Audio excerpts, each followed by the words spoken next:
Sabe, eu tava pensando, Dragon Ball, com certeza um dos animes mais vistos de todos os tempos, sendo o segundo mangá mais vendido do mundo, com mais de 350 milhões de cópias, sendo considerado uma inspiração para muitas outras obras que vieram após ele. One Piece e Naruto são grandes exemplos de obras de sucesso que tiveram sua inspiração em Dragon Ball.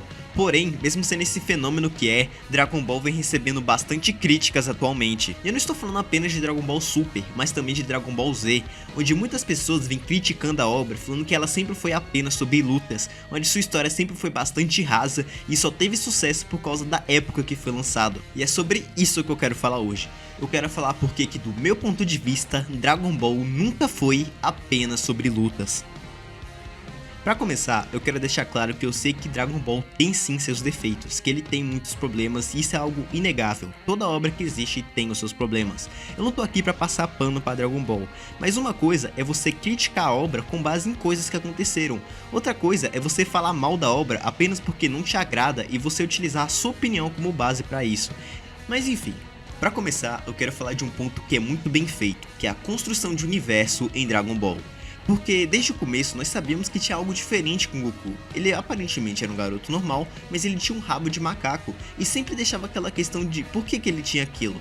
Obviamente, conforme o tempo foi passando, a gente foi meio que ignorando isso porque tínhamos outros personagens que tinham características diferentes. O próprio Tenshinhan que tinha 3 olhos na cabeça dele. Então a gente meio que acabou ignorando e aceitando que aquilo era um fato naquele universo. Tanto que muitas das vezes era mostrado dinossauros ainda existindo naquele local por causa dos experimentos da Corporação Cápsula. E o Piccolo, ele contribui muito para a construção de universo porque ele é colocado desde o clássico e nós percebemos claramente que ele não é daquele planeta. Então todo aquele universo desde o clássico já tinha um certo tipo de construção. E quando é revelado que o Goku é um alienígena, isso não estraga a obra, mas complementa ela. Porque diferente de outras obras, como por exemplo Naruto, que começa com ele querendo ser o líder da aldeia e de repente no final ele tá lutando com seres alienígenas, Dragon Ball sempre deixou meio que implícito que tinha algo a mais dentro daquela história, que existiam coisas além daquele planeta. Então quando a gente acaba descobrindo que o Goku é um alienígena, isso complementa a obra no sentido de justificar as coisas que aconteceram. Justifica o fato, por exemplo, dele se transformar em um macaco gigante, porque aquilo era uma característica de outro planeta. E a partir disso, esse universo começa a ser algo muito mais rico, muito mais vivo, porque a gente nunca sabe o que pode encontrar. Eu sei que pode parecer meio com uma justificativa boba pra sempre aparecer um vilão mais forte, mas em vez de tentar buscar algo negativo, vê as possibilidades que isso nos dá. Um grande exemplo disso é o Bills, e eu sei que a conveniência de roteiro, ele tá dormindo por 40 anos, que é mais ou menos a idade do Goku, mas vamos deixar isso de fora por enquanto. E o que o Bills traz não é só ser um inimigo mais forte, mas todo o universo, todas as possibilidades que vem com ele. O fato de existir um ser muito mais poderoso que rege aquele universo. E além disso, existir mais outros 11 universos além do universo 7, fazendo assim com que tenha toda uma construção e a gente possa imaginar várias possibilidades. E o Torneio do Poder é só uma pequena degustação de tudo que podemos explorar futuramente no mundo de Dragon Ball. O fato de existir um universo que é praticamente irmão do universo 7, que é o universo principal que a gente acaba assistindo em todo o Dragon Ball. E ele tem características diferentes da nossa, por exemplo, o planeta Terra ter sido destruído naquele universo, ou também a raça dos Saiyajins ainda está viva naquele universo, todas as possibilidades que nós podemos explorar a partir disso. E a última coisa que eu quero falar é a questão do Dragon Ball Daima. Eu sei que muitas pessoas não gostaram da ideia, queriam que fosse o retorno de Dragon Ball Super e eu também preferia que fosse. Mas Dragon Ball Daima, Dragon Ball Daima, não faço ideia, eu vou falar Daima porque... enfim, me acostumei a falar assim.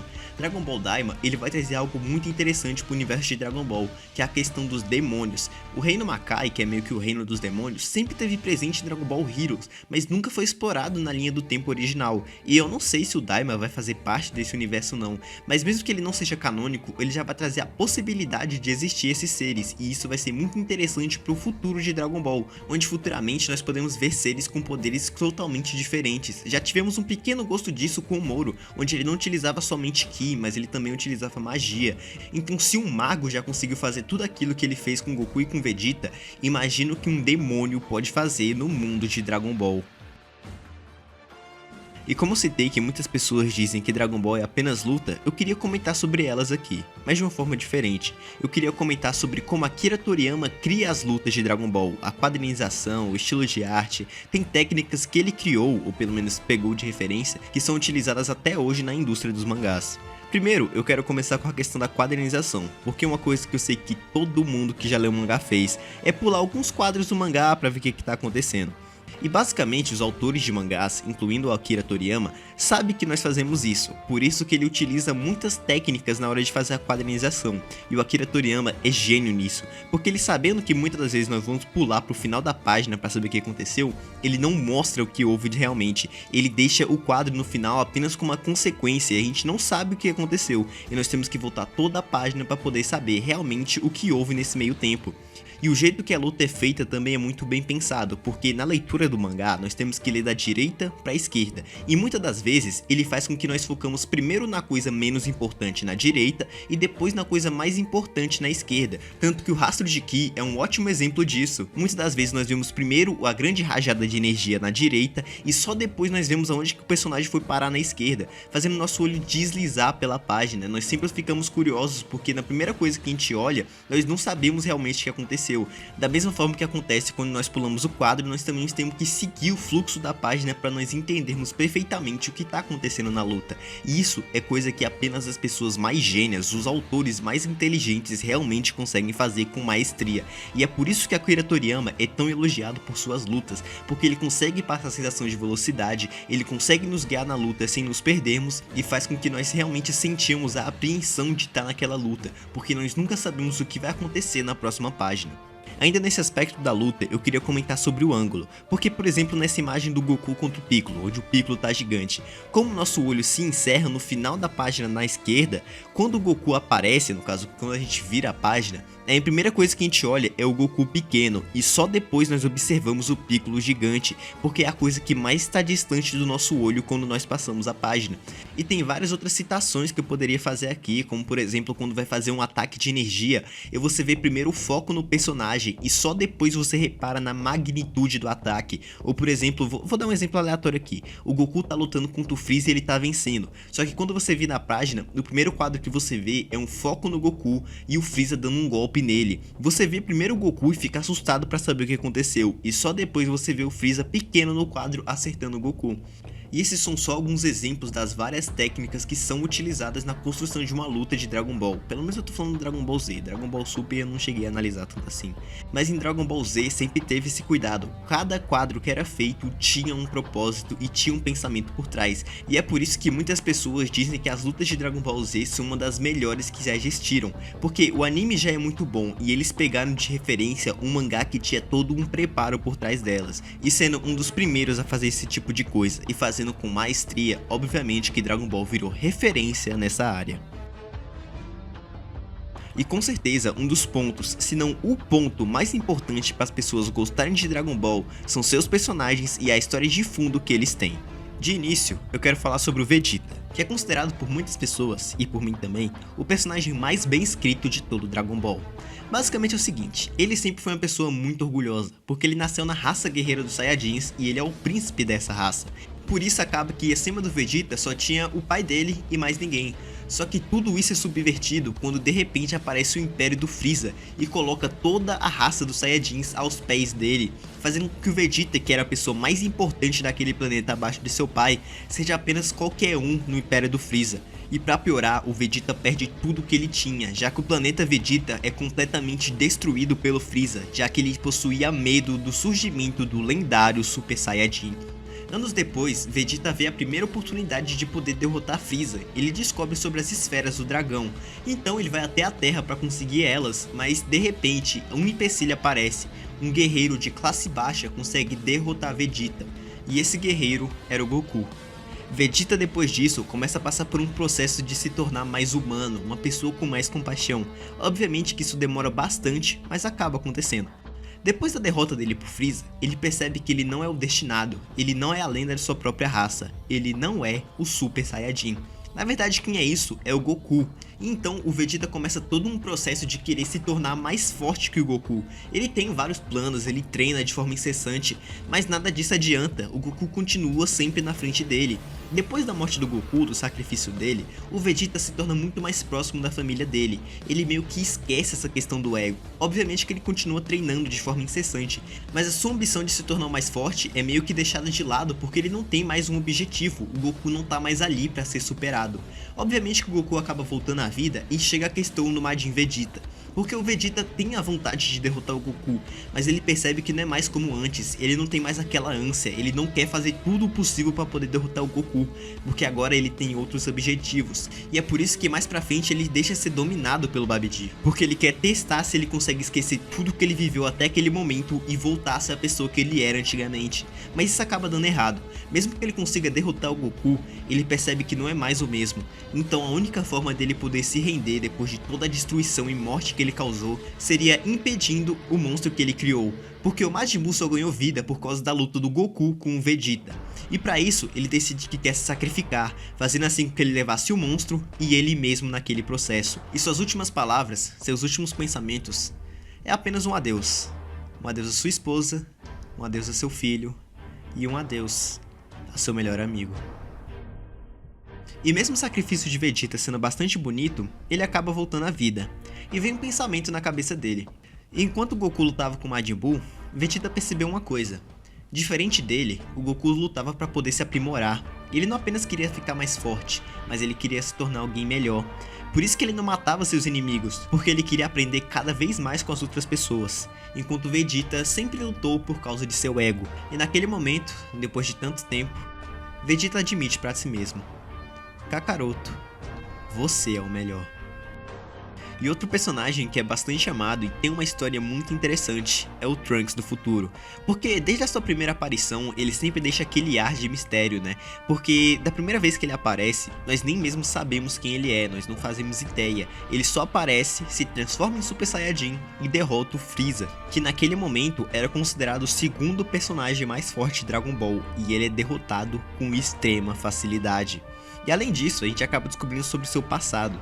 A gente descobre que na sua linha do tempo, o Goku acabou morrendo de uma doença no coração. E por causa disso, não tinha mais ninguém para proteger a Terra dos Androides, onde acabou sobrando apenas ele, a Bulma e o Gohan. A história do Trunks do futuro com certeza é uma das mais tristes, se não a mais triste de todo o Dragon Ball. Porque além do fato dele crescer num mundo apocalíptico, onde ele basicamente tinha que lutar para poder sobreviver e tinham poucas pessoas restantes naquele planeta, ele sabe que seu tutor acabou morrendo por causa dele, porque durante a luta contra os androides, o Gohan teve que proteger o Trunks, e isso fez com que ele acabasse perdendo um braço e se tornando mais fraco, fazendo assim com que na próxima luta que ele teve com os androides, ele acabasse infelizmente perdendo e morrendo no final. E a história dele sempre traz um ar de esperança, porque depois que ele vai pro passado e retorna pro futuro, ele consegue derrotar os androides e impede a aparição do Majin Buu. E além disso, no final, ele acabou ajudando toda a humanidade a se reerguer, fazendo com que depois disso tudo, eles ainda continuassem tendo esperança. E tem muitos outros personagens que eu podia citar aqui, mas vai acabar não sendo tão interessante assim. Então vou deixar só uma citação rápida pro Gohan, porque mesmo que muitas pessoas não gostem do desfecho dele, ele é um personagem que teve o final perfeito, porque atualmente ele conseguiu realizar o sonho que ele queria. Ele sempre quis ser uma pessoa normal, ele sempre quis ser biólogo, ele nunca foi muito afim de lutar. E foi isso que aconteceu, ele conseguiu realizar seu sonho de ser biólogo, ele conseguiu fazer uma família e no final de tudo, ele conseguiu ser feliz. E pra finalizar, eu quero falar do ponto que com certeza é o mais criticado na obra de Dragon Ball, pelo menos por muitas pessoas, que é a questão da história, onde muitos falam que só existe luta e nunca realmente existiu uma história em Dragon Ball. Pra comentar sobre essa parte da história, eu quero comentar especificamente da saga Freeza, que é considerado por muitos a melhor saga de Dragon Ball. Nessa saga, a forma que as coisas acontecem é muito interessante porque é tudo baseado no efeito borboleta, onde uma pequena coisa acaba levando para algo gigante futuramente. Um exemplo disso é a questão das esferas do dragão, e eu vou explicar. Tudo começa com Raditz invadindo a Terra e falando que o Goku era um Saiyajin. Quando eles acabam lutando, o Goku acaba morrendo e o Piccolo fala que eles têm que usar as esferas do dragão para poder trazer o Goku de volta. Com isso, o Vegeta escuta sobre as esferas do dragão e tem um plano para poder utilizar elas, então ele acaba invadindo a Terra. E quando ele invade a Terra, o Freeza também descobre sobre as esferas do dragão, e o Freeza é um inimigo muito mais perigoso do que o Vegeta. E além de mais perigoso, ele é mais importante, porque ele é o responsável pela destruição da raça dos Saiyajins. Então o Vegeta, sendo o príncipe dessa raça, ele tem uma rixa direta com o Freeza, e ele não só queria impedir que o Freeza conseguisse as esferas, mas ele queria matar ele com suas próprias mãos, para poder vingar toda a sua raça que foi destruída por causa desse imperador. E a maneira que o autor de Dragon Ball, Akira Toriyama, faz com que o Goku tenha que encontrar com o Freeza e deter ele é muito inteligente, porque o Goku não faz ideia de quem é Freeza, ele nunca ouviu falar esse nome na sua vida, mas ele tem uma motivação para poder ir na Namekusei. Ele quer utilizar as esferas do dragão para poder salvar os seus amigos, porque ele só poderia utilizar as esferas da Terra daqui a mais ou menos um ano. E a partir disso começa uma corrida contra o tempo para conseguir as esferas do dragão. Enquanto isso é revelado mais sobre a história dos Saiyajins, a gente acaba descobrindo que existe uma lenda, existe alguém que conseguiu se tornar um Super Saiyajin, e esse é o grande medo de Freeza. Nessa saga, só existe luta nos momentos que são necessários, então por exemplo, muitas das lutas que tem são com soldados do Freeza que obviamente matariam ele se eles não lutassem. O Goku só luta com as forças especiais Ginyu porque é um momento que é necessário, se ele não lutasse, os amigos dele estariam em perigo. E a luta final contra o Freeza tinha todo um motivo por trás dela, porque ele sabia que mesmo que ele fugisse, todo o império do Freeza iria atrás dele, então ele tinha que derrotar o Freeza ali naquele momento. E além disso, ele também queria honrar a memória de Vegeta, que passou tantos anos sofrendo na mão do imperador. E no final, o Goku, um cara que nem mesmo sabia da existência de Freeza, acabou se tornando seu grande pesadelo. Quando Freeza mata Kuririn, Goku desperta uma raiva latente, a raiva que fazia parte de sua essência. Ele se tornou o maior medo de Freeza, ele se tornou um Super Saiyajin. E como ponto extra, eu queria comentar sobre o instinto superior. Porque é minha transformação favorita de Dragon Ball, eu não vou negar. Eu gosto de toda a mensagem que ela passa, todo o significado e o que ela representa para o Goku. Então eu quero comentar sobre a minha visão do instinto superior. O instinto superior, ele esteve meio que presente em Dragon Ball desde o começo. Não que ele foi planejado desde o começo, mas a mensagem dele sempre esteve ali. Que é a questão do Goku parar de usar somente as emoções dele durante a batalha. Obviamente que ele utiliza estratégia, mas eu tô falando da questão dele sempre focar muito nas emoções dele e sempre pensar muito na hora de lutar. O próprio Mestre Kami falou que ele sempre deixou ser levado pelas emoções. Isso aconteceu principalmente na primeira morte do Kuririn. E o instinto superior, ele sempre foi sobre isso, foi sobre você esvaziar sua mente e deixar seu corpo agir de forma instintiva. E todos os mestres do Goku sempre ensinaram ele sobre isso, sobre ele esvaziar sua mente e deixar ele sentir o ambiente, ele sentir o corpo dele agir de forma instintiva. Tanto que se você assistir, eu sei que o anime de Dragon Ball não é o melhor exemplo sobre o instinto superior, porque a forma que a transformação é adquirida, pelo menos o instinto superior completo, meio que não faz sentido. Mas se você assistir o filme da Batalha dos Deuses e até mesmo o filme do Renascimento de Freeza, você percebe que o conceito do instinto superior sempre esteve presente ali. O fato de deixar o corpo agir de forma instintiva, tanto que o próprio Whis fala no Renascimento de Freeza, que o Goku e o Vegeta eles sempre pensam muito na hora de agir, eles têm que parar de utilizar somente os sentimentos dele, tanto que o Super Saiyajin ele meio que é o contraponto disso, porque você precisa dar raiva para poder se transformar. E o instinto superior, mesmo que muitas pessoas não gostem porque teoricamente só muda a cor do cabelo, ele é meio que a definição total que tudo que foi ensinado pro Goku até aquele momento, porque o próprio nome Migachi no Gokui não é referência ao Goku, não é por causa do nome do personagem, tanto que se o Vegeta conseguisse, continuaria sendo Migachi no Gokui. O nome se origina por causa de alguns kanjis, que quando você pega Migachi, ele significa ao mesmo tempo corpo e de vontade própria, enquanto o no Gokui, ou Gokui, é algo relacionado a um segredo, é algo que apenas os mestres de artes marciais sabem, algo que não é para os iniciantes. Então Migachi no Gokui seria um segredo que apenas os mestres sabem sobre seu corpo agir com vontade própria. Então por isso que é o nome dessa técnica. Portanto, mesmo de forma inconsciente e sem realmente utilizar a forma definitiva, o mestre Kami consegue utilizar o instinto superior por pequenos momentos, porque ele foi o mestre de Goku e ele sabe o significado do que é realmente a arte marcial. E é por isso que o instinto superior ele é a definição perfeita do Goku, porque depois de todos esses anos, desde o treinamento que ele teve com o Mestre Kami, com o seu avô Gohan, até o treinamento que ele teve com o Whis, tudo isso foi combinado em apenas uma técnica, a técnica definitiva das artes marciais, o instinto superior. Enfim, esse vídeo foi decidido lá na aba comunidade, né? Eu acabei dando algumas opções e o pessoal acabou votando em Dragon Ball. E nesse vídeo eu queria passar a minha visão sobre a obra, né? Eu queria falar por que eu gosto tanto dela, o que faz ela ser tão especial pra mim, porque ela foi a primeira obra que eu assisti e até hoje tá no meu primeiro lugar. Eu sei que ela não é a melhor obra de todas, mas é o anime que eu mais gosto entre os outros que eu já assisti. E uma coisa que eu queria comentar nesse final, só um adendo, é porque eu vi algumas pessoas comentando por que eu utilizo animação de outros mangás no vídeo.